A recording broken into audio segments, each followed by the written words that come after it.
Assalamualaikum warahmatullahi wabarakatuh. Sekarang saya akan berangkat untuk mewawancarai Kepala Dusun Babakan Jaya.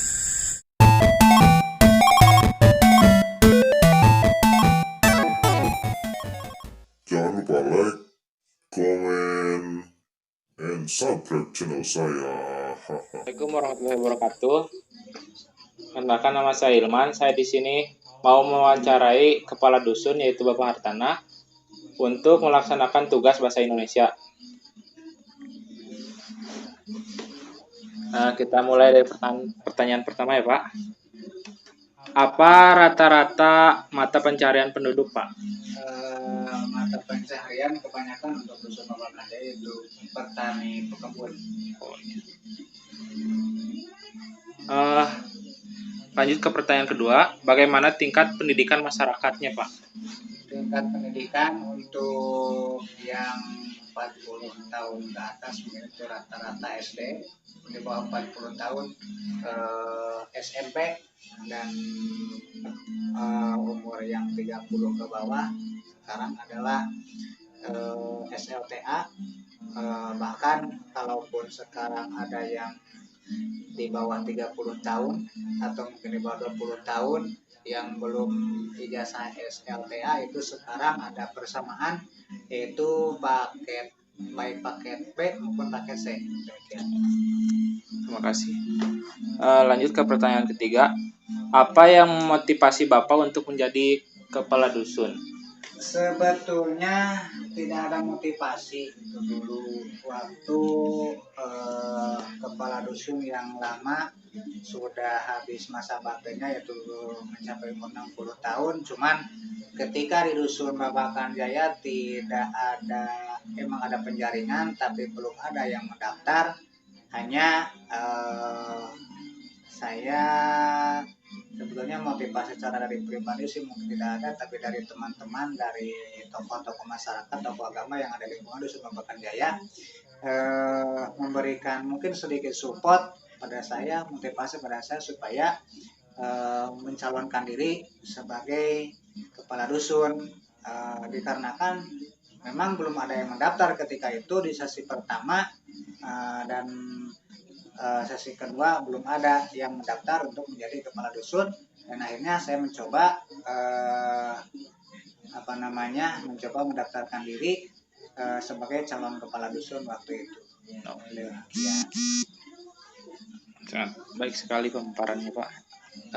Lanjut ke pertanyaan selanjutnya, yaitu hal tersulit apa yang Bapak alami selama menjadi Kepala Dusun? Sebetulnya dikatakan sulit ya tidak begitu ya, sebetulnya menjadi seorang Kepala Dusun itu cuman yang menjadi hambatan sih banyak, yang tidak begitu sulit tapi agak-agak sulit ya, yaitu ketika kita menyampaikan apa yang seharusnya dikerjakan oleh masyarakat, terutama contoh kasus seperti ini. Ketika kita menyampaikan kepada kaum muda, kaum tua sekisaran 60 tahun ke sana, ketika melaksanakan pernikahan, coba tolong itu nikah yang resmi menurut agama dan pemerintah. Karena apa? Ketika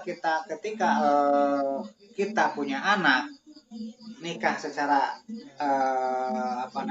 secara siri, itu kita punya anak, nah nanti anaknya itu mau diaktekan, jangankan akte, untuk kakak pun itu sangat sulit. Kalau dulu sih emang masih bisa ya dulu itu, tapi kalau aturan yang sekarang itu, jangan kita harap bahwa ketika tidak punya surat nikah kita bisa memasukkan anak di kakak dan akte kelahiran. Nah, pada akhirnya ketika dia punya anak, lalu dia itu nikah siri, punya anak, datang ke saya, Pak ini kata saya juga apa dulu, nikah itu secara resmi. Nah, kita punya surat nikah, kita gampang untuk anak kita punya akte kelahiran, kita sendiri punya kartu keluarga. Nah, itu yang sulit. Jadi masyarakat itu seolah-olah ya seperti enggan gitu, padahal itu untuk kebutuhan dia sendiri. Itu diantaranya. Siap. Kita lanjut ke pertanyaan terakhir. Persyaratan apa bila yang harus dipenuhi untuk menjadi kepala dusun? Persyaratan secara administrasi mungkin dulu waktu pencalonan itu usia 20 sampai 40 tahun, kalau nggak salah ya, 40 atau 41. Terus ijazah SLTA,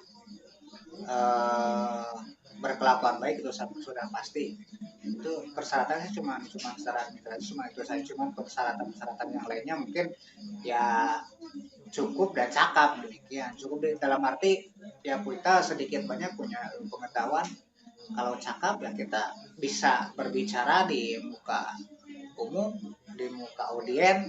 Itu persyaratannya ketika kita menjadi seorang pemimpin kan harus demikian. Itu yang secara administrasi dan secara ilmu demikian.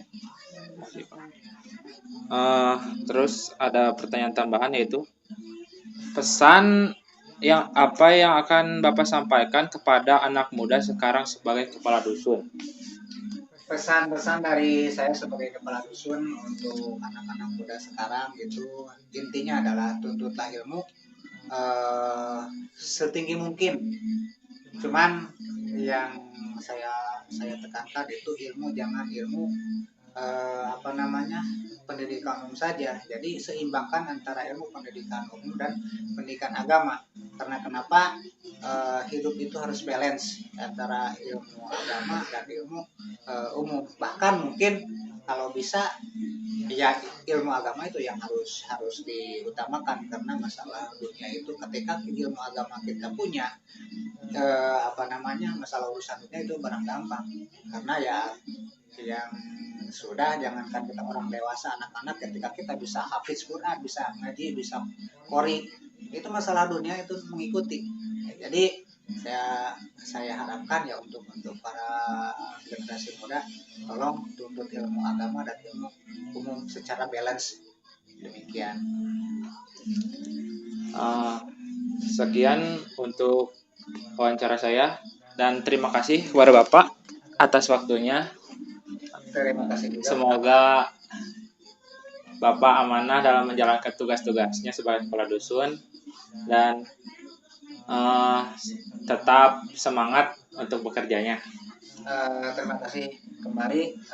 Mudah-mudahan apa yang saya sampaikan bisa bermanfaat khusus bagi para pemuda, umumnya para pemuda sekarang yang sesuai apa yang ditanyakan, dan umumnya bagi diri pribadi saya dan keluarga. Demikian. Sekian wawancara dari saya. Terima kasih. Wassalamualaikum warahmatullahi wabarakatuh. Assalamualaikum warahmatullahi wabarakatuh. Sekarang saya sudah di kediaman Bapak Olok, yaitu Bapak Hartana. Saya di sini mau